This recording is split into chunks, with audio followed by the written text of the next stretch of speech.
High রে high, কি ছন্দ করছেন, সুন্দর করে ছন্দ করে বলতে তিনি ভালোবাসেন। অনেকটা কবি কবি ভাব কথা বলে, কবি না হলেও কবি কবি ভাব। যদি দীপু দাসকে পুড়িয়ে মারা, যদি দীপু দাসকে পুড়িয়ে মারা, এটা হয় ধর্মের বিধান। আমি বলি মানবতার শত্রু আল কোরআন। বলেন নাউজুবিল্লাহ। জোরে বলতে পারেন না নাউজুবিল্লাহ? জোরে বলতে পারেন না নাউজুবিল্লাহ? আমি বলি তাই যদি হয়ে থাকে, মালদার আফরাজুলকে পুড়িয়ে মারা, মালদার আফরাজুলকে পুড়িয়ে মারা, এটা যদি হয় ধর্মের বিধান, ওয়াসিম সরকার বাংলাদেশের লোক, এদেশ থেকে পালিয়ে যান। ওয়াসিম সরকার বাংলাদেশের লোক, এদেশ থেকে পালিয়ে যান। কারণ আফরাজুলকে মালদার জমিনে পুড়িয়ে মারা হয়েছিল, এটাও তো কেউ না কেউ মেরেছিল। তাবরেজ আনসারীকে পিলারে বেঁধে পিটিয়ে পিটিয়ে মারা হয়েছিল, এটাও তো কেউ না কেউ মেরেছিল। কেউ বা কারা মেরেছিল? আফরাজুলকে মারা হয়েছে, তাবরেজ আনসারীকে মারা হয়েছে, সানাউল্লাহকে মারা হয়েছে, আফলাককে মারা হয়েছে, জুনায়েদকে মারা হয়েছে। কটা নাম বলবো? বিহারের জমিনে আতিক আহমেদকে কয়দিন আগে পিটিয়ে মারা হলো, কটা নাম বলবো? মুর্শিদাবাদের জুয়েল ডানাকে পিটিয়ে মারা হলো, কটা নাম বলবো? আজকে আমি সোশ্যাল মিডিয়ায় দেখছিলাম উড়িষ্যার জমিনে, আপনাদের জানা আছে, নিরীহ অসহায় ব্যক্তিগুলোর বুলডোজার দিয়ে ঘরগুলোকে ভেঙে দেয়া হচ্ছে। এরা কারা করছে? ছোট একটা বোন, নাম হলো তার আসিফা। ভুলে গেলে চলে যাবে না বাবা, ভুলে গেলে চলবে না বাবা। নাম হলো তার আসিফা। আমাদের এক বোন, যার নাম হলো বিলকিস বানু, এই বোনকে শারীরিক নির্যাতন করা হলো, আবার তাদেরকে গলায় মালা পরিয়ে আবার জামিন করা হলো, বরণ করে নেওয়া হলো। এটা কারা করলো? এটা কোন ধর্মগ্রন্থে লেখা আছে বলুন? দীপু দাসকে যেমন পুড়িয়ে মারা, এটাও অন্যায়। আফরাজুলকে পিটিয়ে মারা, এটাও হলো অন্যায়। দীপু দাসকে পুড়িয়ে মারা, এটা যেমন অন্যায়, সানাউল্লাহকে পিটিয়ে মারা, এটাও তো অন্যায়। দীপু দাসকে পুড়িয়ে মারা, এটা যেমন অন্যায়, বিহারের আতিক আহমেদকে পিটিয়ে মারা, এটাও তো অন্যায়। দীপু দাসকে পুড়িয়ে মারা, এটা যেমন অন্যায়, জুনায়েদকে পিটিয়ে মারা, এটাও তো অন্যায়। তাহলে এটা কি অন্যায় নয়? এগুলো কেন বলছেন না? কি কথা ঠিক বলছি না ভুল বলছি? যদি এক ফোঁটার কত কথাকে দেখে, তবু সঙ্গম চালাবই ন্যায়ের প্রতি। যদি এক ফোঁটার কত কথাকে দেখে, তবু সঙ্গম চালাবই ন্যায়ের প্রতি। আমি হুসাইনে বলে কি যাইনি, বলো অন্যায় থেকে ওই দূরে চলা। আমি হুসাইনে বলে কি যাইনি, বলো অন্যায় থেকে দূরে চলা। বর্তমান সিচুয়েশন কিন্তু খুব একটা ভালো না। সারা পৃথিবীর দিকে যদি তাকান, সারা দেশের দিকে যদি তাকান, সারা বাংলার দিকে যদি তাকান, যত দিন যাচ্ছে পরিস্থিতি খুব খারাপের দিকে আগাচ্ছে। পরিস্থিতি খুব ভয়ানক জায়গায় যাচ্ছে। মানুষ হত্যা এখন হাই রে হাই।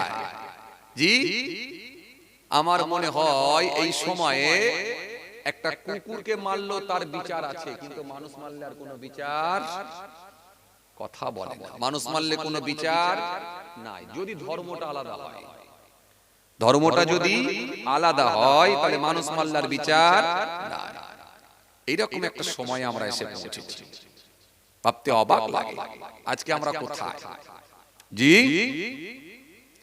৮০ বছরের চাচাকে ২০০২ সালে লিস্টে যদি নাম থাকে তো ভালো, না হলে আবার এই ১২ থেকে ১৩টা যে নথি বা কাগজ চেয়েছে তার মধ্যে আবার কাগজ দিয়ে আপনাকে একবারে অথেন্টিক প্রমাণ দিয়ে আপনাকে দেশের নাগরিক বলে প্রমাণ করতে হবে। আজকে কোথায় ৮০ বছরের চাচা, তাকেও প্রমাণ করতে হচ্ছে আমি দেশের বৈধ নাগরিক।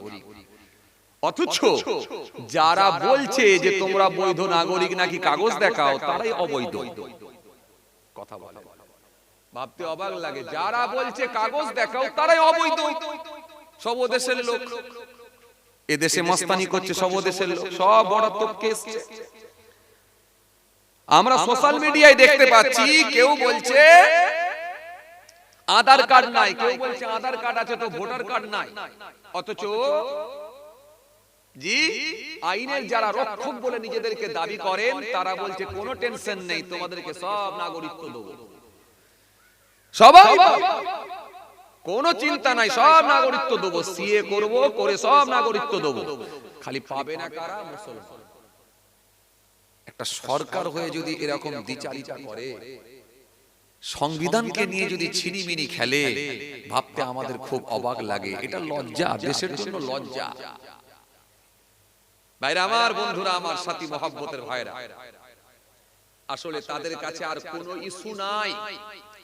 তারা স্বাস্থ্য নিয়ে কথা বলে না, চিকিৎসা নিয়ে কথা বলে না, হসপিটাল নিয়ে কথা বলে না, বস্ত্র নিয়ে কথা বলে না, মানুষের রুজি রুটি নিয়ে কথা বলে না, মানুষের আয় ইনকাম নিয়ে কথা বলে না।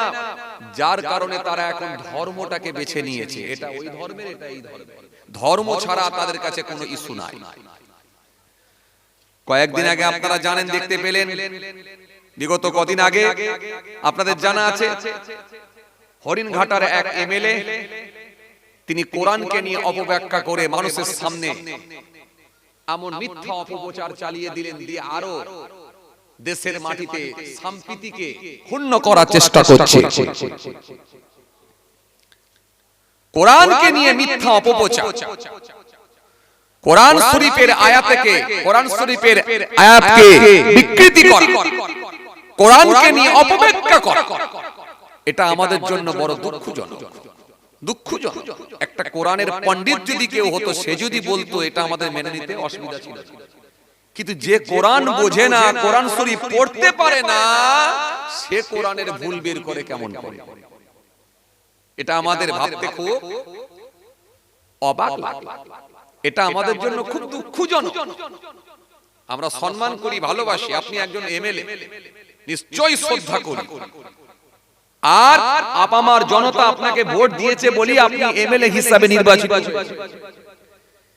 কিন্তু একটা জনপ্রতিনিধি হয়ে সে কোন ধর্মগ্রন্থকে খাটো করবে, ছোট করবে, ধর্ম সম্পর্কে মিথ্যা বাজে মন্তব্য করবে, কোরআনকে নিয়ে কলুষিত করার চেষ্টা করবে, এটা মেনে নেওয়া যায় না।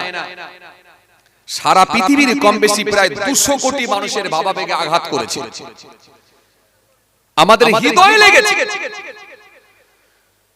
কষ্টটা তখনই লাগে যে কোরআন পড়তে জানে না, সে আবার কোরআনের ভুল। ভাবতে অবাক লাগে। এটা যদি কোন স্কলার হতো, কোন পণ্ডিত ব্যক্তি হতো, হ্যাঁ, পণ্ডিত যদি বলে আর এক পণ্ডিতের সঙ্গে ডিবেট করতে হবে। কথা বুঝছেন? কিছু ডিবেট করতে হবে, বসুন, মোনাজারায় বসুন, আলোচনায় বসুন, ডিবেটে বসুন, তারপরে দেখা যাবে কে জিতলো আর কে হারলো। কিন্তু আপনার সঙ্গে কে ডিবেট করবে? আপনি নিজেই তো বলছেন, আপনি তো নিজেই 4 পাস, তো আপনার সঙ্গে কে ডিবেট করবে? আপনি তো কোরআন পড়তে জানেন। কোরআন শরীফের সূরা তাওবা থেকে কিছুটা অংশ তুলে ধরে, কিছুটা আয়াতের অংশ তুলে ধরে তিনি বুঝাতে চাইছেন যে ইসলাম বলেছে মুশরিকদেরকে হত্যা করো যেখানে পাবে। তাই দীপু দাসকে হত্যা করা হয়েছে বাংলাদেশের জমিনে। এটা থেকে আবার তিনি ছন্দ করে বলছেন, তিনি আবার ছন্দ করে করে বলতে ভালোবাসেন, খুব ছন্দ করে করে তিনি বলতে ভালোবাসেন। দীপু দাসকে যারা পুড়িয়ে মেরেছে, পিটিয়ে মেরেছে, আমরা এই ঘটনার প্রতিবাদ করেছি। তীব্র নিন্দা জানাচ্ছি। আমরা এর প্রতিবাদ করছি। রাস্তায় নেমে আমরা মিছিল করেছি, রাস্তায় নেমে আমরা প্রতিবাদ জানিয়েছি। সংখ্যালঘু সম্প্রদায় এদেশে মিছিল করেছে, এদেশে তারা প্রতিবাদ জানিয়েছে। বাংলাদেশ সরকার এই দোষীগুলোকে অ্যারেস্ট করেছে, এই দোষীগুলোকে তারা চিহ্নিত করে অ্যারেস্ট করেছে। কিন্তু বাংলাদেশ সরকারের কাছে আমাদের আবেদন থাকবে, নিরীহ আমাদেরই এক ভাই, ধর্মটা আলাদা হতে পারে। ওই দীপু দাসকে যারা পুড়িয়ে মেরেছে, পিটিয়ে পুড়িয়ে মেরেছে, তাদেরকে দৃষ্টান্তমূলক শাস্তি দিতে হবে। বাংলাদেশ সরকারের কাছে আমাদের আবেদন থাকবে, দৃষ্টান্তমূলক শাস্তি দেন। ওই অপরাধীগুলোকে চিহ্নিত করেছেন, ফাঁসিতে ঝুলিয়ে দেন। ভারতের 130 কোটি মানুষ, ভারতের 140 কোটি মানুষ দেখতে চায়। এটা যেমন আমরা বলেছি, তা বলে কি আফলাক বলে সে মানুষ নয়? জুনায়েদ বলে কি মানুষ নয়? আরে ধর্মটা আলাদা বলে কি মানুষ নয়? এর বিরুদ্ধেও তো প্রতিবাদ হওয়া দরকার, এর বিরুদ্ধেও তো সোচ্চার হওয়া দরকার, এর বিরুদ্ধেও তো আন্দোলন হওয়া দরকার। কই তার বেলায় তো আপনারা মুখ খুলছেন না। আজ আমরা দেখতে পাচ্ছি প্যাটিস বিক্রেতাকে কেউ ধরে মারছে, আবার কেউ দেখা যাচ্ছে গলায় ফুলের মালা পরিয়ে বরণ করছে। আজকে কোথায় অপরাধ? অপরাধ। এই অন্যায়কে কখনো প্রশ্রয় দেবেন না, দিলে কিন্তু রেজাল্ট খারাপ হবে, সেদিনে কিন্তু ফল ভালো হবে না। আজ লোকের বাড়িতে চুরি যদি করে আমি বলবো হ্যাঁ ঠিক আছে, হ্যাঁ ঠিক আছে। আমার ছেলে যদি লোকের বাড়িতে চুরি করে আমি বলবো হ্যাঁ ঠিক আছে। আমার ছেলে যদি বাসে চুরি করে আমি বলবো হ্যাঁ ঠিক আছে। আমার ছেলে যদি বাজারে চুরি করে আমি বলবো হ্যাঁ ঠিক আছে। আমার ছেলে যদি পাড়ায় চুরি করে আমি বলবো হ্যাঁ ঠিক আছে। আমার ছেলে যদি আত্মীয় বাড়িতে চুরি করে নিয়ে আসে আমি বলবো হ্যাঁ ঠিক আছে। কিন্তু যখন বড় চোর বানিয়ে দেব, সে যখন আমার পকেটটা থেকে মেরে দিয়ে চুরি করবে, তখন আমি বলতে পারবো তো হ্যাঁ ঠিক আছে। কথা মনে বুঝতে পারেন? বুঝতে পেরেছেন? আজ রাজস্থানের জমিনে, উত্তরপ্রদেশের জমিনে, ওড়িশার জমিনে পরিযায়ী শ্রমিকগুলোকে নির্মমভাবে হত্যা করা হচ্ছে। আমরা কিছু মানুষ বলছি হ্যাঁ ঠিক আছে। এখান থেকে কিছু মানুষ নেতা তারা বলছে হ্যাঁ ঠিক আছে, হ্যাঁ ঠিক আছে। মুসলমানকে মারলে বলে হ্যাঁ ঠিক আছে, গলায় ফুলের মালা পরিয়ে দেওয়া হয়, বরণ করে নেওয়া হয়।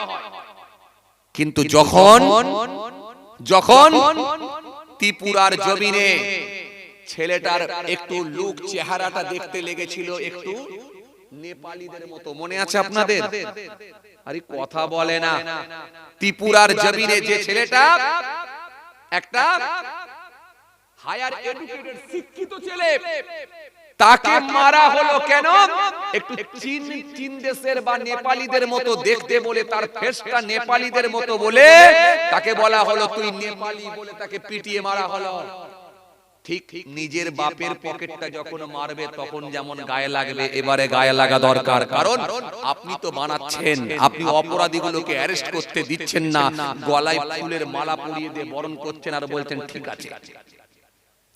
মনে রাখবেন, এগুলো হচ্ছে আগুন নিয়ে খেলা করা। এই আগুন নিয়ে খেলাটা ঠিক না, মানুষের জীবন নিয়ে খেলা করা ঠিক না। চলুন, আমি আলোচনা খুব বেশি লম্বা করব না। আমি আপনাদেরকে যেটা বোঝাতে চাইছিলাম যে আজকে কোরআন শরীফ সম্পর্কে একটা সূরা তাওবা থেকে ছোট্ট আয়াত তুলে নিয়েছে, এই মিথ্যা অপপ্রচার করে কিছু মানুষের মন জয় করে খালি বাহবা নিচ্ছেন, এটা সম্পূর্ণ ভুল। কোরআন শরীফের যে আয়াতগুলোকে আল্লাহ অবতীর্ণ করেছেন, এক একটা প্রেক্ষাপটের উপরে আয়াত এসেছে, সিচুয়েশনের উপরে আয়াত এসেছে। মুসা নবীর জামানার ঘটনাও আল্লাহ কোরআনের মধ্যে দিয়েছেন, তার হাবিবুল্লাহকে আল্লাহ জানিয়েছেন। ইব্রাহিম খলিলুল্লাহর জামানার ঘটনাকে আল্লাহ রাব্বুল আলামিন কোরআনের মধ্যে তার হাবিবুল্লাহকে জানিয়েছেন। আলাম তারা ইলাল্লাযী হাজ্জা ইব্রাহিম ফি রাব্বিহি আন আতাহুল্লাহুল মুলক ইয ক্বালা ইব্রাহিম রাব্বিয়াল্লাযী يحيي ويميت قال أنا أحيي وأميت قال إبراهيم فإن الله يأتي بالشمس من المشرق فأت بها من المغرب فبهت الذي كفر والله لا يهدي القوم الظالمين তাফসীর পড়ে দেখুন, ইব্রাহিম নবীর সঙ্গে নমরুদের যে কথোপকথন হয়েছিল, আল্লাহ সেই ঘটনাটাও কোরআনের মধ্যে দিয়েছেন। তাহলে মুসা নবীর জামানার ঘটনা, ইব্রাহিম নবীর জামানার ঘটনা, ঈসা রুহুল্লাহর জামানার ঘটনা, সুলাইমান নবীর জামানার ঘটনা, আল্লাহ এই ঘটনাগুলো কোরআনের মধ্যে দিয়ে তার হাবিবুল্লাহকে আল্লাহ রাব্বুল আলামিন কোরআন শরীফের মধ্যে দিয়ে আল্লাহ এই ঘটনাগুলো জানিয়ে দিয়েছেন।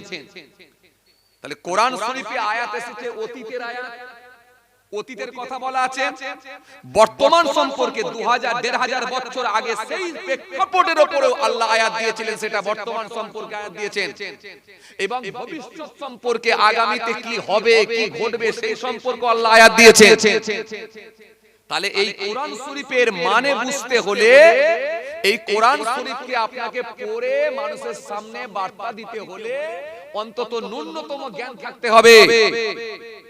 কথা বলে না, কিছু কথা বুঝতে পারছেন?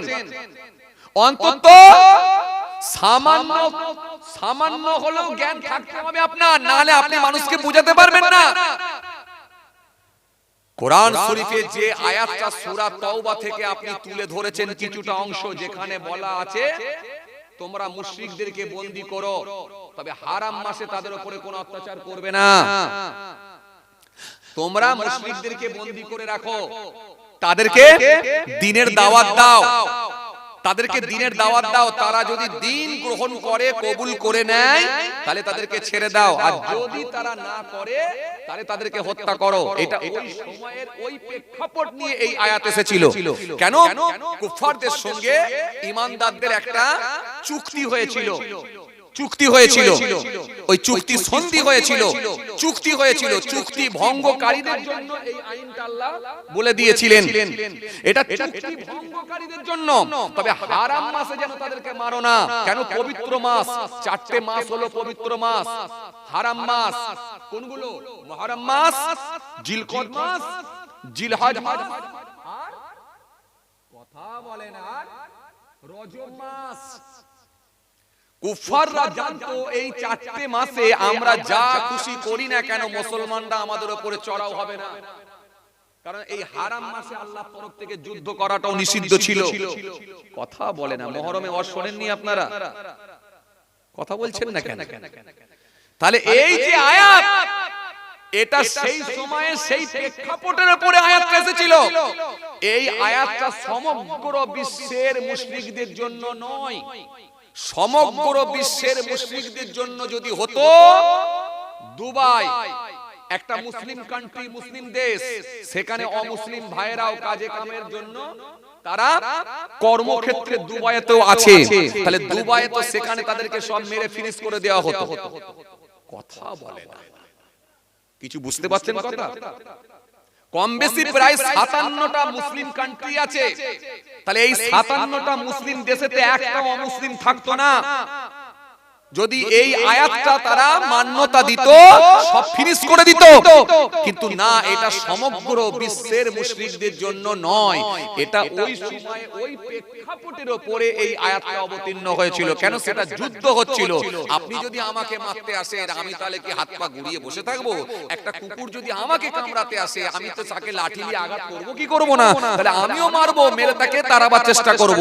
তাহলে আমাকে যে কামড়াবে আমিও তাকে মারবো, আমিও তাকে কামড়াবো। তাহলে এটা ছিল যুদ্ধ। কথা বলে, শুনতে পাচ্ছেন কথা? কেন? এই ভারতবর্ষের জমিনে কম বেশি প্রায় 700 বছর রাজত্ব করেছিল মুসলমানরা। যদি এই আয়াতটা সত্যি যদি মেনে নেওয়া হতো, মান্যতা দেওয়া হতো, তাহলে একটাও মুশরিক থাকতো? কথা বলে না, থাকতো না।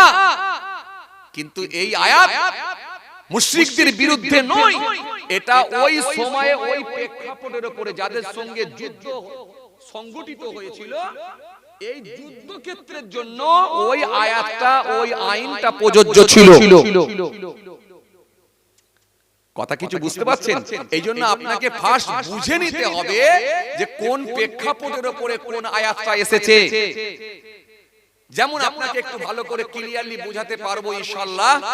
যেমন মদ, খুব ভালো করে শুনুন, শরাব, মদ। আচ্ছা, মদ খাওয়াটা হারাম না হালাল?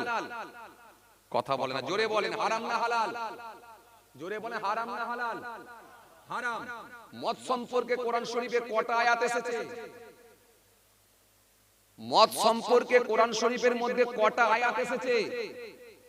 তা হুজুর জানি না, হুজুররা ওয়াজে উঠে বলে মদ খাওয়া হারাম, শরাব খাওয়া হারাম, তো হারাম বলি জানি, কথা বলে না, হ্যাঁ না কিছু বলেন না রে বাবা। কিন্তু মদ সম্পর্কে আল্লাহ কোরআন শরীফের মধ্যে কম বেশি প্রায় 4টে আয়াত দিয়েছেন। 4টে আয়াত দিয়ে আল্লাহ শেষে হারাম করেছেন, প্রথমে এক চান্সে কিন্তু হারাম করেননি। খুব ভালো করে বুঝবেন, প্রথমে একটা আয়াত এসেছে, তারপরে আয়াত, তারপরে আয়াত, তারপরে আয়াত। তাহলে আল্লাহ 4টে আয়াত কেন দিলেন? আল্লাহ তো একটা আয়াত দিয়ে বলতে পারতেন যে মদ খাওয়াটা হারাম, কথা বলে মদ খাওয়াটা হারাম, ক্লিয়ার হয়ে যেত। কিন্তু আল্লাহ 4টে আয়াত দিলেন কেন? 4টে আয়াত দেওয়ার কারণ আল্লাহ এটাকে প্রথমে এক চান্সে হারাম করলেন না, বরং এটাকে ধাপে ধাপে ধাপে ধাপে আল্লাহ হারাম করে দিলেন। কথা কিছু বুঝতে পারছেন? আসেন, প্রথম আয়াত আল্লাহ কোনটা দিয়েছিলেন? প্রথম আয়াত আল্লাহ দিয়েছেন কোরআন শরীফ থেকে। আল্লাহ আয়াত দিলেন, কি বললেন? সুন্দর করে আমার আল্লাহ কোরআনের মধ্যে জানালেন, ইয়াসআলুনাকা আনিল খামরি ওয়াল মাইসির কুল ফীমা ইসমুন কাবীর ওয়া মানাফিউ লিন-নাস ওয়া ইসমুহুমা আকবারু মিন নাফইহিমা। এই আয়াতটা কখন নাজিল হয়েছিল, অবতীর্ণ হয়েছিল? খুব ভালো করে বুঝবেন, এই আয়াতটা নাজিল হয়েছিল, অবতীর্ণ হয়েছিল আল্লাহ রাসূল সাল্লাল্লাহু আলাইহি ওয়াসাল্লাম যখন হিজরত করে মদিনা শরীফে গিয়েছিলেন। মদিনায় হিজরত করে যাওয়ার পরে মদিনায় আল্লাহ নবী গিয়ে দেখতে পেলেন ব্যাপকভাবে মানুষ মদের সঙ্গে যুক্ত হয়ে গেছে, ব্যাপকভাবে মানুষ মদ পান করছে, ব্যাপকভাবে মানুষ মদ পান করছে, ব্যাপক হারে একেবারে মদ খাওয়া চলছে, ব্যাপক হারে মদ খাওয়া চলছে। রাসূলুল্লাহ সাল্লাল্লাহু আলাইহি ওয়াসাল্লাম কাছে যেহেতু আয়াত আসেনি, তাই তিনি কিছু বলতে পারেননি। কেন? নবী একটা কথাও কিন্তু নিজে ইচ্ছাই বলতেন না, যেটা আল্লাহ বলাতেন, যেটা আল্লাহ বলতে নির্দেশ করতেন, সেটাই আমার রাসূলুল্লাহ জবাব দিতেন। চুরি বলবেন না, একটু মহব্বতে হয় না? কোরআন শরীফের মধ্যে আল্লাহ অন্য জায়গায় আয়াত দিলেন, মা আতাকুম রাসূল ফাখুযুহু ওয়া মা নাহাকুম আনহু ফান্তাহু। এই পৃথিবীর মানুষ, আমার রাসূল তোমাদেরকে যা আদেশ করেন স্বতঃস্ফূর্তভাবে গ্রহণ করো, নবী যেগুলো তোমাদের বারণ করেন সেগুলো থেকে বিরত থাকো। কেন? নবীর আদেশ আর নিষেধ মানে আমি আল্লাহ আমার আদেশ আর নিষেধ। মহব্বতে বলবেন না, নবীর কথা শুনছেন খুশি মনে বলবেন না। তো নবী নিজে ইচ্ছাই কোনো কথা বলতেন না, যেটা আল্লাহ বলার নির্দেশ দিতেন সেটাই আমার রাসূলুল্লাহ মানুষের সামনে বলতেন। তো আল্লাহ রাসূল যখন দেখলেন মদিনায় যাওয়ার পরে মদিনার মানুষগুলো ব্যাপকভাবে যখন মদের সঙ্গে তারা যুক্ত হয়েছে, দুইজন সাহাবী আল্লাহ রাসূল সাল্লাল্লাহু আলাইহি ওয়াসাল্লামের কাছে এসে হাজির হলেন। সাহাবীদের ভেতরে একজন সাহাবীর নাম হলো হযরতে মুআয ইবনে জাবাল রাদিয়াল্লাহু তাআলা আনহু। আরেকজন সাহাবী যিনার নাম হলো, আপনারা প্রত্যেকই চেনেন, আপনারা প্রত্যেকই নাম শুনেছেন, মুসলিম জাহানের দ্বিতীয় খলিফা হযরতে ওমর ফারুক রাদিয়াল্লাহু তাআলা আনহু। আল্লাহ রাসূল সাল্লাল্লাহু আলাইহি ওয়াসাল্লামের দরবারে এলেন। এটা মদিনায় হিজরত করে যাওয়ার পরে, নবী যখন মদিনায় গেছিলেন, মদিনায় যাওয়ার পরে দুই সাহাবী মদ সম্পর্কে আল্লাহ রাসূল সাল্লাল্লাহু আলাইহি ওয়াসাল্লামের কাছে জানতে এলেন। খুব ভালো করে শুনবেন, এই আয়াত কেন এসেছে, কোন সময় এসেছে আপনাকে সেটা বলছি। সেই সময় বলছি কেন, এর শানে নজুল আছে, শানে নজুল না পড়লে আপনি বিষয়টা বুঝতে পারবেন না। এজন্য কোন পরিপ্রেক্ষিতে কোন আয়াত এসেছে সেটা শানে নজুল পড়তে হয়। কথা কিছু বুঝতে পারছেন? আর এ বলছে বলা হয়েছে কাফেরকে হত্যা করো, তার মানে সবাইকে মেরে দিতে বলা হয়েছে। কি বিপদ! আল্লাহ, তুই আগে পড়েন আয়াতগুলো পড়, পড়লেই তো তোর মগজ ঘুরে যাবে, পড়লেই তো তোর মগজটা পরিষ্কার হয়ে যাবে। এই তো আগে পরের আয়াতে কি দেয়া হয়েছে, তো আগে পরের আয়াত পড়। 500 আয়াত খালি আল্লাহ দিয়েছেন আদেশ আর নিষেধ, চলবে আর চলবে না, এই আয়াত দিয়েছেন 500 আয়াত। এত সহজ, আপনি কোরআনের ভুল বের করে দেবেন, টাইসনের মতো মানুষ, গ্যারি মিলারের মতো মানুষ, অর্নার ক্লাউনের মতো মানুষ, দলাই লামার মতো মানুষ, কেসিয়াস স্কেলের মতো মানুষ, এরা হেরে গেল। কোরআনের ভুল বের করতে গিয়ে তারা ইসলামের ছত্র ছায়া এসে কালেমা পড়ে ঈমান কবুল করে নিল। জোরে বলতে পারেন না? আর আপনি বলছেন ভুল বের করে দেবো, কি বিপদ। চলেন, আমি আপনাকে এই জন্য বুঝাতে চাইছি যে কেমন করে মদটা হারাম হয়েছিল একটু ভালো করে বোঝেন, তাহলে আপনি মাথায় আপনার ঢুকে যাবে। ফেসবুক ইউটিউবের মাধ্যম দিয়ে, সোশ্যাল মিডিয়ার মাধ্যম দিয়ে, মেসেঞ্জারদের মাধ্যম দিয়ে আপনি নিজেই প্রোটেস্ট করতে পারবেন, প্রতিবাদ করতে পারবেন। সেটা গণতান্ত্রিক পদ্ধতিতে নিরপেক্ষভাবে আপনি প্রতিবাদ জানাতে পারবেন। এর আপনার মাথায় আর ঢুকে যাবে। আমি আপনাকে এইটা বুঝাতে চাইছি, খুব ভালো করে শুনুন। হে তরুণিয়া নওজোয়ান জামাকেরা, হে আমার মুরব্বিরা, বাবার আশ্রয় কে দিয়ে আল্লাহ নবী যখন মক্কা শরীফ থেকে মদিনা শরীফে গিয়েছিলেন, মদিনা শরীফে যাওয়ার পরে আমার রাসূলুল্লাহ দেখতে পেলেন মদিনার মানুষগুলো ব্যাপক হারে তারা মদ পান করছে। এত বেশি বেশি মদ খায় মদিনার মানুষগুলো সেন্স হারিয়ে ফেলে। সাহাবীদের ভিতর থেকে দুইজন সাহাবী এসে হাজির হয়ে গেলেন। একজনের নাম হলো হযরত মুআয ইবনে জাবাল রাদিয়াল্লাহু তাআলা আনহু, আর একজনের নাম হলো মুসলিম জাহানের দ্বিতীয় খলিফা খলিফাতুল মুসলিমিন হযরত ওমর ফারুক রাদিয়াল্লাহু তাআলা আনহু। দুই সাহাবী যখন এসে গেলেন, সাহাবীরা আল্লাহর রাসূলের সামনে গিয়ে বললেন, আসসালামু আলাইকুম ইয়া রাসূলুল্লাহ, ইয়া হাবিবাল্লাহ, হুজুর বিয়াদবি দেবেন না হুজুর, মদ সম্পর্কে একটু আমাদের বলুন। মদ আর জুয়া সম্পর্কে একটু আপনি আমাদের বলেন।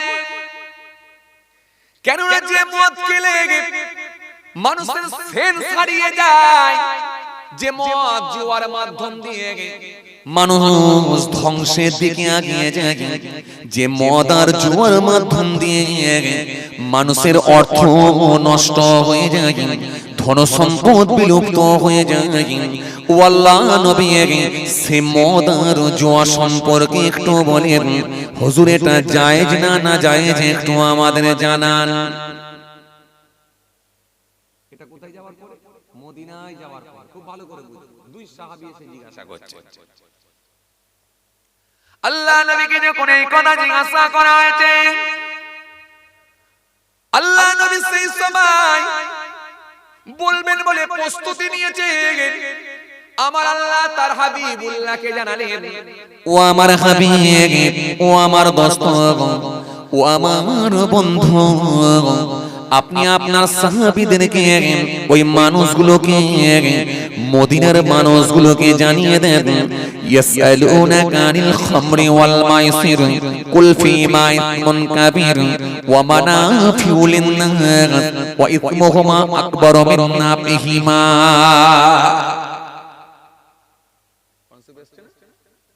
বলেন, আয় আমার হাবিব, আপনি ওদেরকে বলে দেন, জানিয়ে দেন, মদ সম্পর্কে আপনাকে জিজ্ঞাসা করছে, জুয়া সম্পর্কে আপনাকে জিজ্ঞাসা করা হয়েছে, আপনি তাদেরকে জানিয়ে দেন এটা উপকারের থেকে অপকারটাই বেশি, উপকারের থেকে ক্ষতিটাই বেশি, আর এটা হলো পাপের কাজ। না খাওয়াটা না পান করাটাই হলো ভালো।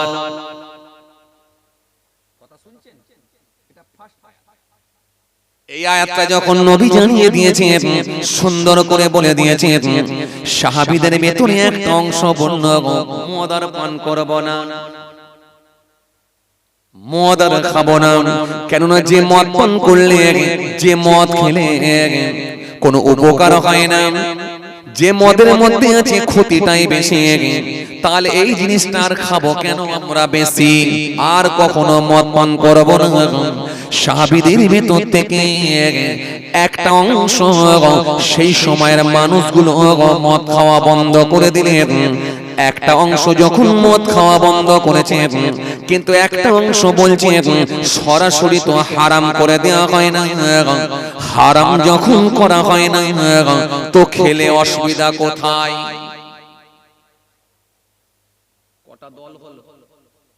কথা বলে না। দুটো দল, এক দল বলছে খাবো না, আর এক দল বলছে হারাম যখন হয় না তো খেলে অসুবিধা কোথায়? দুটো দল হয়ে গেল। দুটো দল হয়ে কিছু মানুষের কাছে মদ খাওয়াটা বন্ধ হয়ে গেল, আল্লাহ ব্রেক করে দিল, ব্রেক হয়ে গেল। কিছু মানুষ মদ খাওয়া বন্ধ করে দিলেন, ব্রেক হয়ে গেল। কিন্তু কিছু মানুষ তখনও খাচ্ছে। তাহলে মদখোর সংখ্যা বা মদ খানেওয়ালা এরকম লোকের সংখ্যা কমলো, পুরোপুরি ভাবে বন্ধ না হলো কিন্তু কমে গেল। এটা হলো প্রথম আয়াত, ইয়াসআলুনাকা আনিল খামরি ওয়াল মাইসির কুল ফীমা ইসমুন কাবীর ওয়া মানাফিউ লিন-নাস ওয়া ইসমুহুমা আকবারু মিন নাফিহিমা। এই আয়াত দিয়ে একটু কমিয়ে দেয়া হলো। দ্বিতীয় আয়াত আল্লাহ ফের একটা দিলেন, ইয়া আইয়ুহাল্লাযীনা আমানু লা তাকরাবুস সালাহ ওয়া আনতুম সুকারা। এটা হলো দ্বিতীয় নম্বর আয়াত। এই আয়াতটা কখন এসেছিল? এই আয়াতটা কখন এসেছিল? নবীর একজন সাহাবী ছিলেন, যার নাম হলো হযরত আব্দুর রহমান বিন আওফ রাদিয়াল্লাহু তাআলা আনহু। তিনি বাড়িতে একদিন সাহাবাদের জন্য মেহমানদারির ব্যবস্থা করলেন। মেহমানদারি, খাওয়া দাওয়ার ব্যবস্থা করলেন। কথা শুনছেন? মেহমানদারি। যেমন আজকে আমার এই কমিটির ভাইরা মেহমানদারির ব্যবস্থা করেছে, খাওয়া দাওয়ার ব্যবস্থা করেছে। তবে মেহমানদারি হয় দুই রকম ভাবে, একটা হলো আম ভাবে, আর একটা হলো খাস ভাবে। আজকের দাওয়াতি মেহমান আপনারা এসেছেন আম ভাবে, কিন্তু যদি আপনার বাড়িতে আপনার মেয়ের বিয়ে হয় তখন পাড়ায় দাওয়াত দেওয়া হয় খাস ভাবে। পাড়ায় দাওয়াত দেওয়া হয় খাস ভাবে। বাড়িতে বাড়িতে গিয়ে বলা হয় না, এই বাড়িতে বাড়িতে গিয়ে দাওয়াত দেওয়া হয় না, বাড়িতে বাড়িতে গিয়ে দাওয়াত দেওয়া হয়। বাড়িতে গিয়ে দাওয়াত দিয়ে, চাচা কি হয়েছে?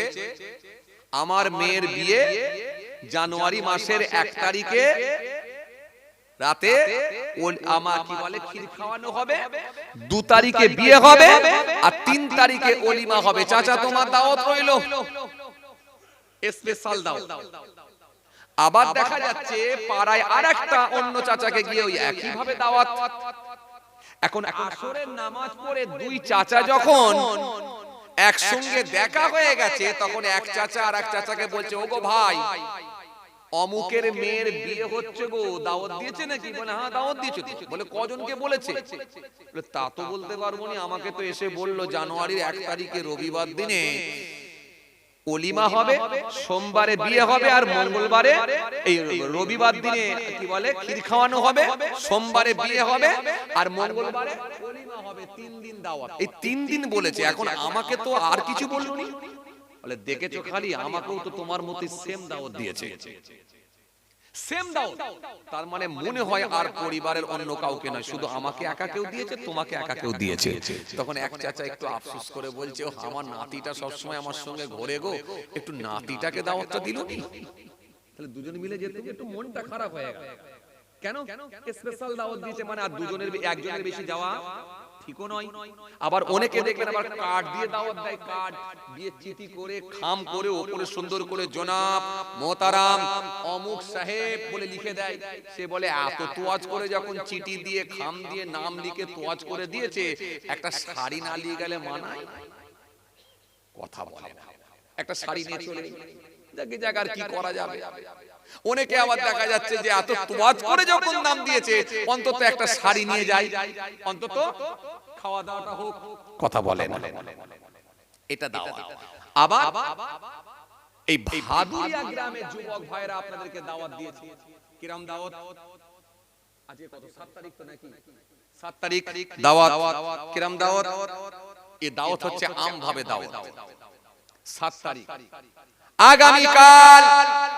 আগামীকাল ভাদুরিয়া গ্রামের বাৎসরিক সালে বক্তা হিসাবে ওয়াইজিন হিসাবে উপস্থিত থাকবেন অমুক অমুক আপনাদের সকলকে দাওয়াত দিচ্ছি, আপনারা সকলে উক্ত মাহফিলে অংশগ্রহণ করিয়া মাহফিল সাফল্যমণ্ডিত করে তুলুন, অশেষ সওয়াবের হকদার হন। মাঠ থেকে যে চাচাটা আল ছাড়ছিল জমির, শুনতে পেয়ে বলছে এই ভাদুরিয়ার জলসা না সে গতবারে যেটা ছিল, এই দেখেছো খালি ভাদুরিয়ার জলসাটা হবে গো, যাক তো মিস করব না। এশার নামাজ পড়ে ঘরে যখন আছি, এশার নামাজ পড়ে গিয়ে একটু ওয়াজ শুনতে চলে যাব। গতবারও গেছিলাম, আল্লাহ হায়াতে রেখেছিল, এবারও যাব। তাহলে এই দাওয়াত গ্রহণ করছেন কোথা থেকে? মাঠ থেকে, কথা বলে না। মাঠ থেকে শুনতে পেয়েছেন মাইকের আওয়াজ, মাঠ থেকে গ্রহণ করছেন। এই দাওয়াত গ্রহণ করছেন কোথা থেকে? চায়ের দোকান থেকে, চায়ের দোকানে বসে বসে আওয়াজ শুনেছেন, চায়ের দোকান থেকে গ্রহণ করছেন। এই দাওয়াত গ্রহণ করছেন কোথা থেকে? মুদিখানা দোকানে সদা কিনছিলেন সেখান থেকে, যেখানে শুনতে পেয়েছেন সেখান থেকে। কিন্তু এখানে আপনাকে শাড়ি নিয়ে আসতে হয়নি, আর এখানে নাতিটাকে কেন বলা হলো নি এই কৈফিয়তটাও হবে। তাহলে এখানে আপনাকে আম ভাবে দাওয়াত সবাই আসতে পারে, এখানে কোনো আপত্তি নেই। কিন্তু খাস ভাবে দাওয়াতে সবাই যাওয়া যায় না, আর খাস ভাবে দাওয়াত ঘরে না গিয়ে বললে যাবেও না। তাহলে খাস দাওয়াত আর আম দাওয়াত দুটো দাওয়াত তফাৎ আছে, কিন্তু এই দাওয়াতে সবার আসার অধিকার আছে। আর এই দাওয়াতে এসে আপনি বসবেন, মেহমান হবেন, এই দাওয়াতে যতক্ষণ বসে থাকবেন আল্লাহ আপনাকে সওয়াবের হকদারও করবেন। চলেন আব্দুর রহমান বিন আউফ রাদিয়াল্লাহু তাআলা খুব ভালো করে বুঝবেন। সাহাবীদেরকে কিছু মানুষকে দাওয়াত দিলেন, দাওয়াত দিয়ে বললেন হুজুর আমার বাড়িতে একটু মেহমানদারি হবে, একটু খাওয়া দাওয়া করবেন। যেমন ওই যে বললাম বিয়ে বাড়ির দাওয়াত, বা অনেক সময় আকিকা হয়, আকিকাকে কেন্দ্র করে দাওয়াত দেওয়া হয়, খাতনাকে কেন্দ্র করে দাওয়াত দেওয়া হয়, এগুলো হয় অনেক সময়। তো দাওয়াত দিচ্ছেন সাহাবী, আমার বাড়িতে একটু মেহমানদারি হবে, খাবার দাওয়াত। কথা শুনছেন? খাবার দাওয়াত।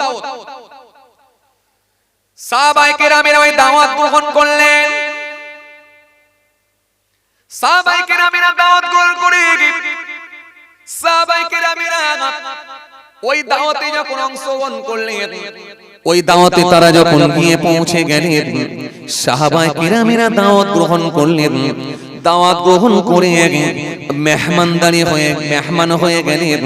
সাহাবায়ে কেরামেরা ওই মেহমান হয়ে গিয়ে হুজুরের বাড়িতে খাওয়া দাওয়া করলেন। সাহাবী হযরত আব্দুর রহমান বিন আউফ তিনি মেহমানদারি করালেন, বাড়িতে খাওয়া দাওয়া করিয়ে দিলেন। খাওয়া দাওয়া হয়ে যাবার পরে সাহাবায়ে কেরামেরা মদ পান করতে লাগলাম, মদ খেতে শুরু করলাম। কেন? তখনও পর্যন্ত হারাম, কথা বলে না, হারাম তখনও পর্যন্ত হারাম হয়নি। আগে কি আয়াত এসেছিল? সাবধান করে দেওয়া হয়েছিল, উপকারের থেকে অপকারটাই বেশি, ক্ষতির দিকটাই বেশি, না খাওয়াটাই ভালো। কিন্তু হারাম হয়নি। কিন্তু এই আয়াত যখন এইবার সাহাবীরা খাওয়া দাওয়া করে যখন মদ পান করছেন, কারণ হারাম তো হয়নি, ওই যে বলেছিলাম না দুটো ভাগ হয়ে গেল, কিছু মানুষ বন্ধ করলেও কিছু মানুষ তখনও খায়। আব্দুর রহমান বিন আউফ হুজুরের বাড়িতে খাওয়া দাওয়া করে মদ পান করতে লেগেছে, খেতে লেগেছেন মদ।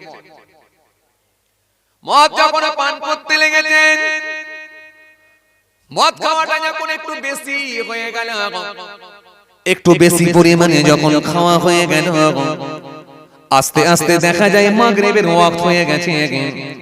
মাগরিবের ওয়াক্ত যখন হয়ে গেল, সাহাবীদের ভেতর থেকে একজন সাহাবী মাগরিবের নামাজ খানা পড়াবেন বলে আগিয়ে গেলেন।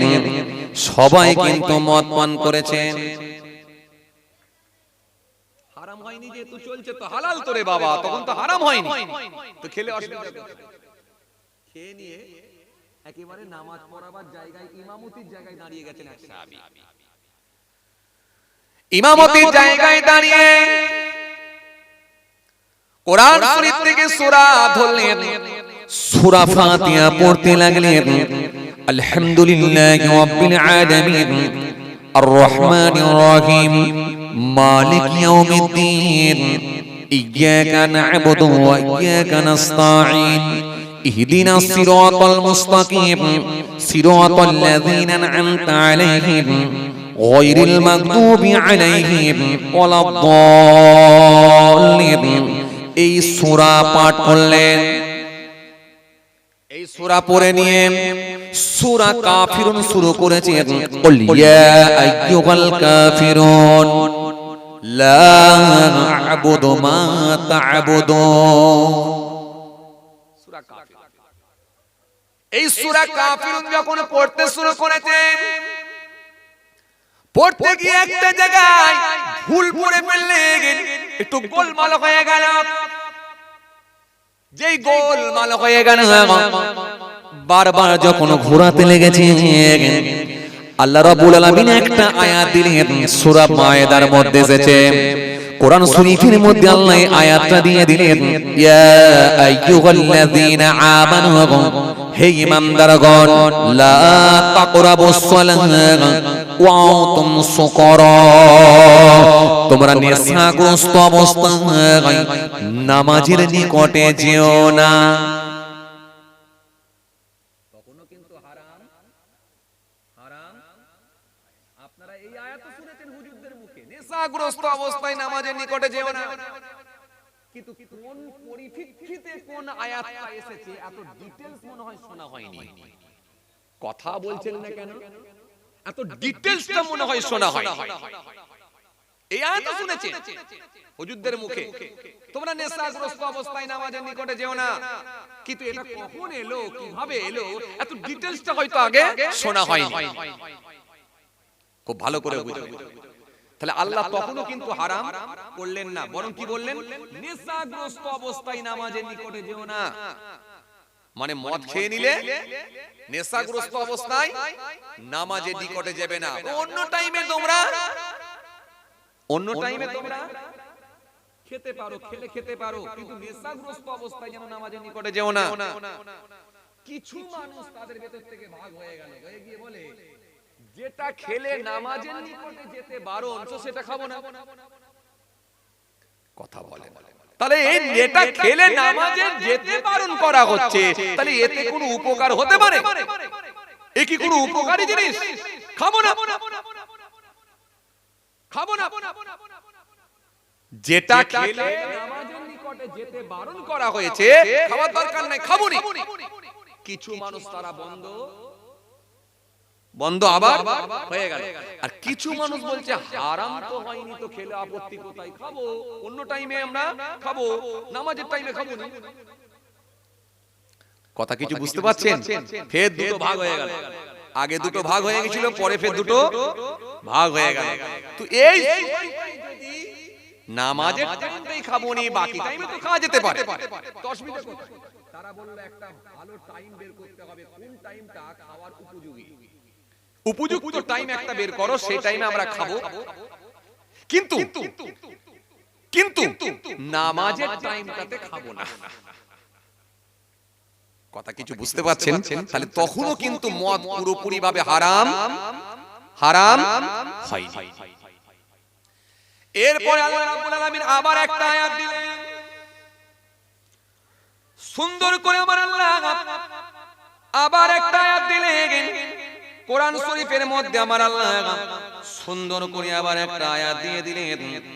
আয়াত দিয়ে আমার আল্লাহ জানিয়ে দিলেন, সুন্দর করে বললেন, ইয়া আইয়ুহাল্লাযীনা আমানু ইন্নামাল খামরু ওয়াল মাইসিরু ওয়াল আনসাবু ওয়াল আযলামু রিজসুম মিন আমালিশ শাইতান ফাজতানিবুহু লাআল্লাকুম তুফলিহুন। এটাও সূরা মায়েদার আয়াত, সম্ভবত 90 নম্বর আয়াত, সম্ভবত সূরা মায়েদা 7 পারা না, 7 পারা সূরা মায়েদা। 90 নম্বর আয়াত, এটাও আল্লাহ দিলেন। এই আয়াত কেন এলো?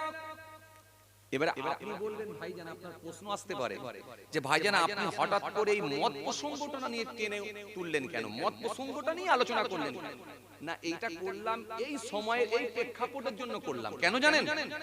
যে আপনার মাথায় তাহলে খুব সহজেই বুঝে যাবেন যে এক একটা প্রেক্ষাপটের উপরে, এক একটা পরিস্থিতির উপরে কোরআনের আয়াত অবতীর্ণ হয়েছে। নাহলে আপনার মাথায় ঢুকেছিল কি, ওই যে অসীম বাবু বলে দিয়েছে মুশরিকদেরকে হত্যা করো, ব্যাস, তাহলে কোরআনে এই এত বাজে আয়াত এলো, নাউযুবিল্লাহ মিন যালিক। এটা আপনাকে বোঝানোর জন্য আমি আপনাকে এই মত প্রসঙ্গটা টেনে নিয়ে এলাম যে কোরআন শরীফে আল্লাহ আয়াত দিয়েছেন পরিস্থিতির পরিপ্রেক্ষিতে, প্রেক্ষাপটের উপর আয়াত দিয়েছেন। এজন্য একটা আয়াতের উপরে আপনাকে ভাবলে হবে না, আপনার আগে পরের আয়াতগুলো পড়তে হবে, সানে নজরুল পড়তে হবে, তবে বিষয়টা বুঝতে পারবেন, ঘটনাটা তবে বুঝতে পারবেন আপনি। কোরআনের ভুল ধরবে, কোরআনের ভুল ধরার মতো ক্ষমতা কারোর আছে? কত বড় বড় পণ্ডিত এলো আর গেল, কারোর হিম্মত হয় না কোরআনের ভুল বের করার। আল্লাহ নিজে চ্যালেঞ্জ দিচ্ছেন, কোরআনের কি ভুল বের করে? হ্যাঁ,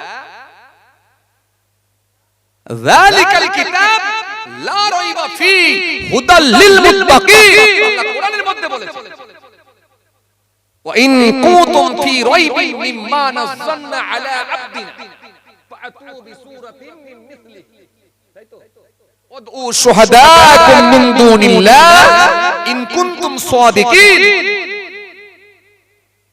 কোরআনের কি ভুল বের করবে? 1980 সালে মক্কার জমিনে একটা কনফারেন্স হয়েছিল, খুব ভালো করে বুঝুন, একটা কনফারেন্স হয়েছিল, এডুকেশনাল কনফারেন্স। এই কনফারেন্সে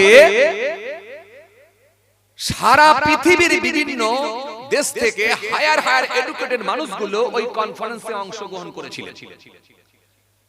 ফ্রান্সের একজন বিখ্যাত ডক্টর মারিস মুকাইল, তিনিও ওই কনফারেন্সে অ্যাটেন্ড করেছিলেন। এটা 1980 সালের কথা বলছি। সৌদি আরবের একজন বিখ্যাত শায়েখ, তিনি উঠে দাঁড়িয়ে বললেন, দাঁড়িয়ে বলতে লাগলেন, এই কোরআনের মধ্যে কোনো ভুল নাই। ভুল তো দূরের কথা, কোরআনের মধ্যে কোনো সন্দেহের অবকাশ নাই। জোরে বলবেন না সুবহানাল্লাহ। কারণ এই কথা আমি বলি না, এই কথাটা আমার আল্লাহ তিনি নিজেই বলছেন। وَإِن كُنتُمْ فِي رَيْبٍ مِّمَّا نَزَّلْنَا عَلَى عَبْدِنَا فَأْتُوا بِسُورَةٍ مِّن مِّثْلِهِ وَادْعُوا شُهَدَاءَكُم مِّن دُونِ اللَّهِ إِن كُنتُمْ صَادِقِينَ। আল্লাহ রাব্বুল আলামিন কোরআনে কারীমের মধ্যে বললেন, সুন্দর করে জানালেন, এই কোরআনের মধ্যে কোনো ভুল নাই, কোরআনের মধ্যে কোনো সন্দেহের অবকাশ নাই। যদি তোমাদের সন্দেহ হয় তাহলে আমি আল্লাহ বলি কোরআনের মতো একটা তোমরা আয়াত তৈরি করে দেখাও, একটা তোমরা সূরা তৈরি করে দেখাও। পৃথিবীর যার খুশি তোমরা সাহায্য লাগাও। আমেরিকার কোন মানুষের সাহায্য নিলে নিতে পারো, ব্রিটেনের কোন মানুষের সাহায্য নিলে নিতে পারো, রাশিয়ার কোন মানুষের সাহায্য নিলে নিতে পারো, জার্মানের কোন মানুষের সাহায্য নিলে নিতে পারো। গোটা পৃথিবীর যার খুশি তোমরা সাহায্য নাও, কেবলমাত্র আল্লাহর ছাড়া। আমি আল্লাহর ছাড়া, আমার সাহায্য ছাড়া তোমরা যার খুশি সাহায্য নাও। আমি আল্লাহ চ্যালেঞ্জ দিচ্ছি, কোরআনের মতো তোমরা একটা সূরা তৈরি করে দেখাও। ইন কুনতুম সাদিকিন, যদি তোমরা সত্যবাদী হও। এই চ্যালেঞ্জের মোকাবেলায় ডক্টর মারিস মুকাইল চমকে উঠলেন, উঠে বললেন, কি বলেন? কোরআনের মধ্যে কোনো ভুল নাই, ১৫০০ বছর আগেকার গ্রন্থ।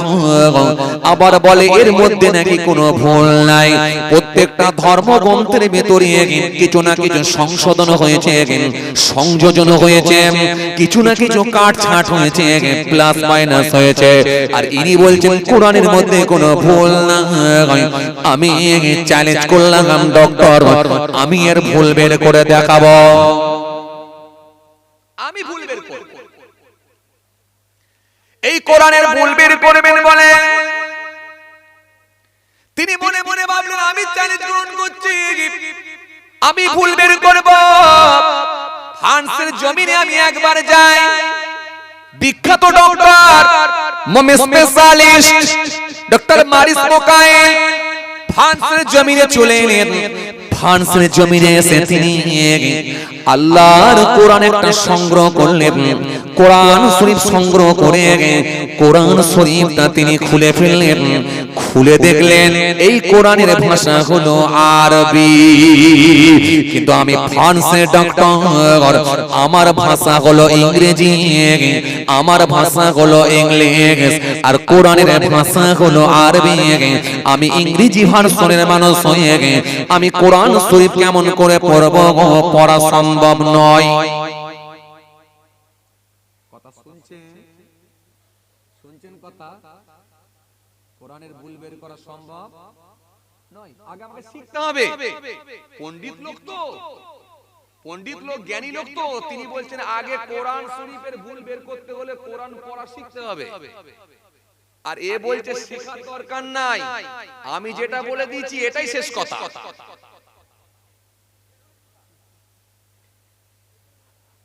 কথা কিছু বুঝতে পারছেন বাপ? তাকান আমার দিকে, খেয়াল করেন। যে আর বিখ্যাত পণ্ডিত তো তিনি বলছেন কোরআনের ভুল বের করতে হলে আগে কোরআন শরীফ পড়া শিখতে হবে। আমার ভাষা হলো ইংরেজি আর কোরআনের ভাষা হলো আরবি। এই জন্য আল্লাহ নবী সুন্দর করে বললেন তিন কারণে তোমরা আরবির প্রাধান্য দাও, তিনটে কারণে তোমরা আরবির গুরুত্ব দাও। এক নাম্বার হলো আমি রাসূলুল্লাহ, আমার জবানের ভাষা হলো আরবি। মহব্বতে বলবেন না, খুশি মনে বলবেন না। এক নাম্বার হলো, নাম্বার ওয়ান হলো আমি রাসূলুল্লাহ, আমার জবানের ভাষা হলো আরবি।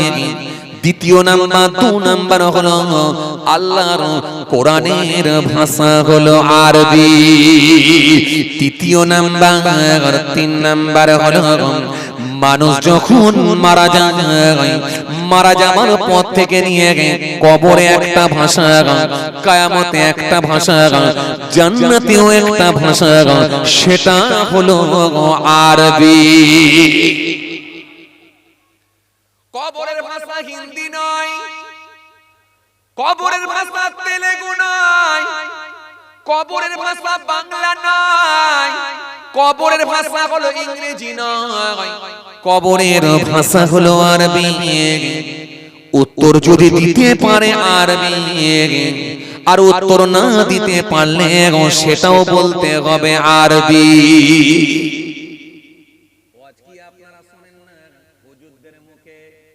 কবরে প্রশ্ন করা হবে কটা, মান্ডব্য কার, তোমার রব কে? শুনেন না আপনারা?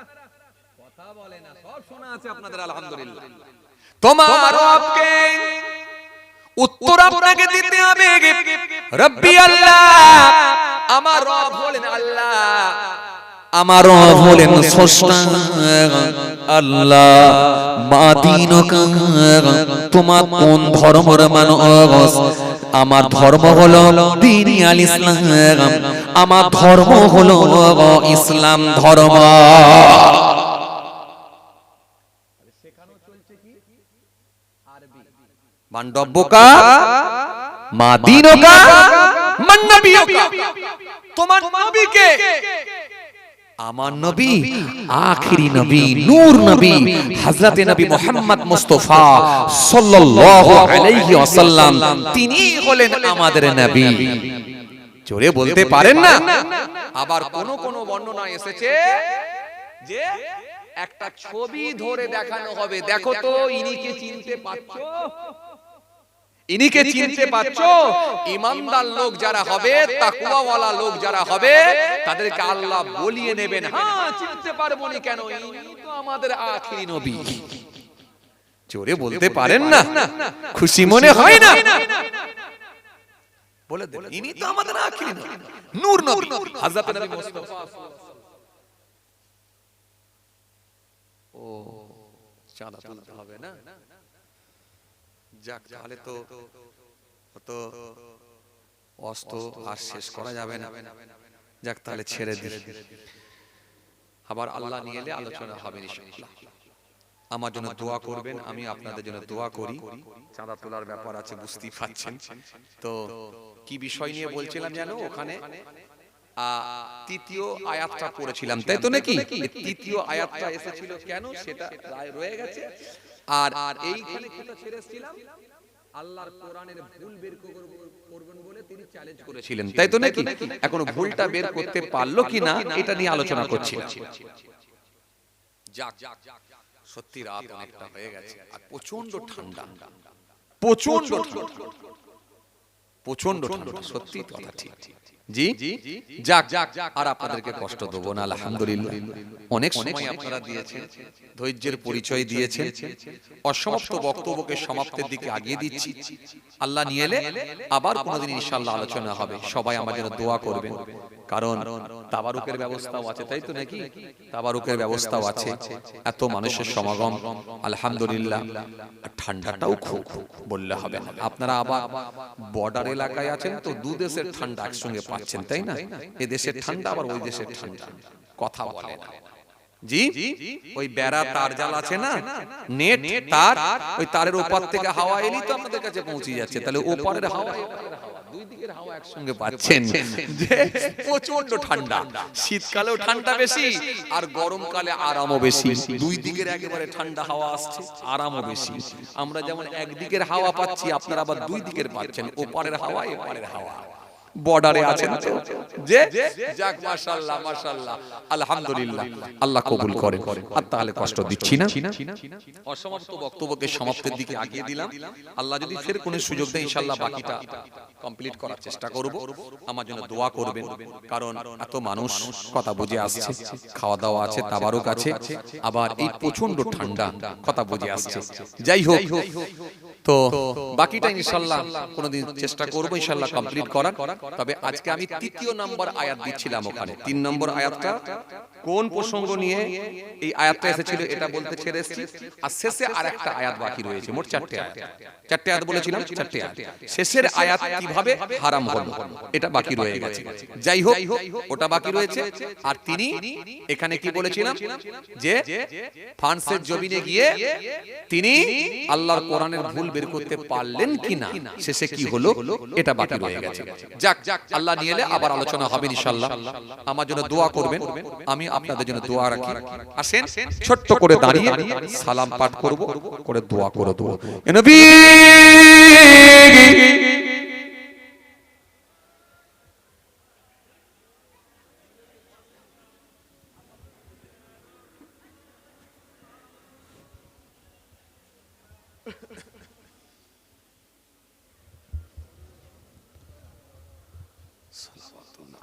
একটু আগে আগে আসেন, একটু মহব্বতে উচ্চ আওয়াজে পড়েন, সালাম পাঠ করেন। ইয়া নবী সালাম আলাইকা, ইয়া রাসূল সালাম আলাইকা।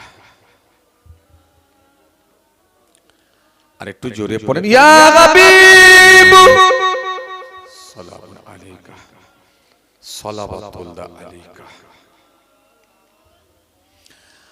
আজ হে ঈদে মুবারক,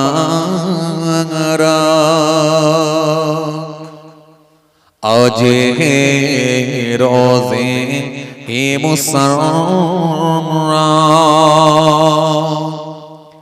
আজ হে ওয়াক্তে বিলাদত,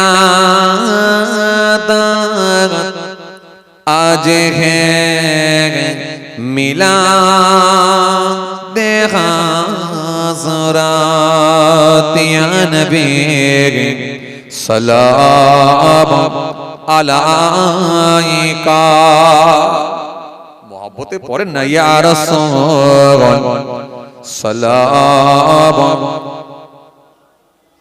ইয়া হাবিব সালামুন আলাইকা সালাওয়াতুল্লাহ আলাইকা ইয়া নবী সালাম লো আমার ইয়া রাসূল সালাম লো আমাদের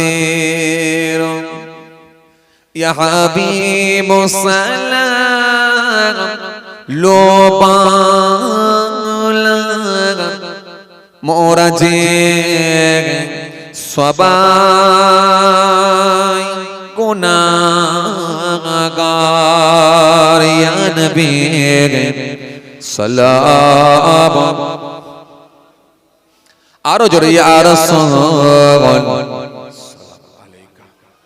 আরো জোরে ইয়া হাবিব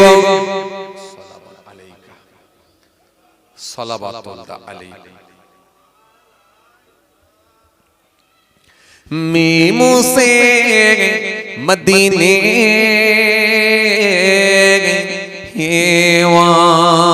वाले हे से हसमी हे वाले मीम से मेरा वाले दाल से दीदार वाले या नबी सलाम आरो जोरे या रसूल मोहब्बते पढ़ेन बाबा या हबीब सलामुन अलैका सलावातुल्लाह अलैका সবাই বসে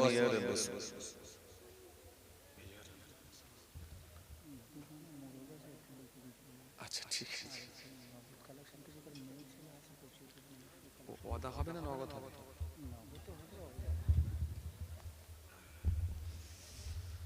মোহাব্বতে দরুদ শরীফ আল্লাহুম্মা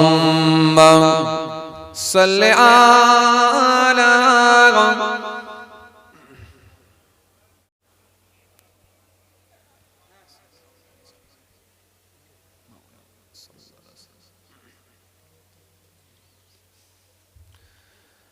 আমি তো জানি না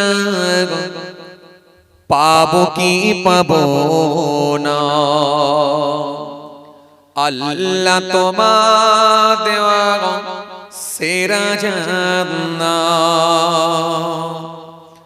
আমি তো জানি না পাবো কি পাবো না আল্লাহ তোমার দেওয়া সেরা জান্নাত আমি সদ জানি নরকের গুনি সইতে পারব না কোনদিন রাত আমি তো জানি না পাবো কি পাবো না আল্লাহ তোমার দেওয়া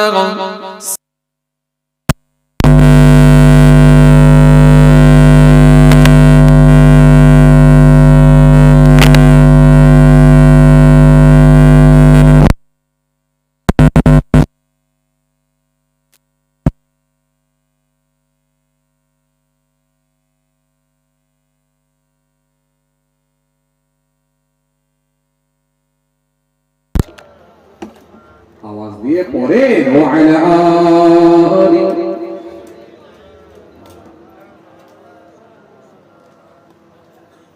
গুনাহ তো করেছি আমি বালুরাসি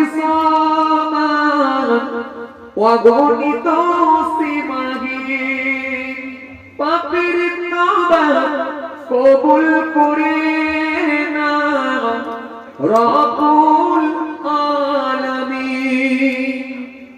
জোরে হবে না একটু সুবহানাল্লাহ? একটু মন খুলে হবে না? আর একটু খুলে মন খুলে হয় না?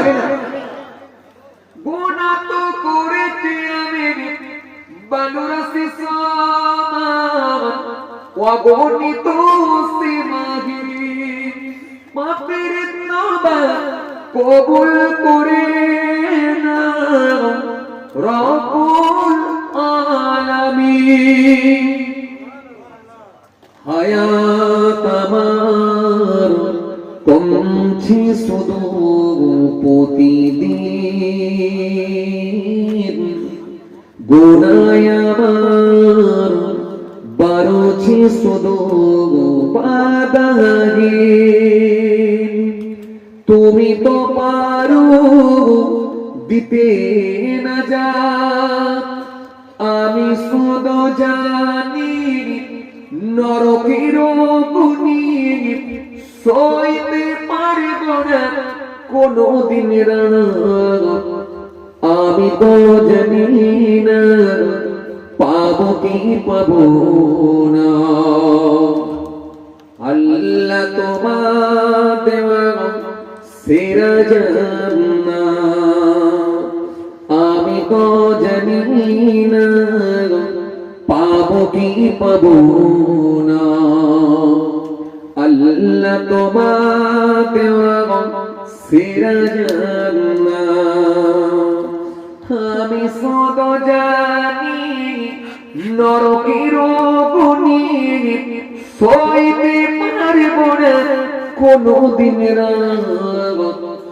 আমি তো জানি না পাবো কি পাবো না। আল্লাহ তোমার দেওয়া সেরা জান্নাত আমি তো জানি না পাবো কি পাবো না।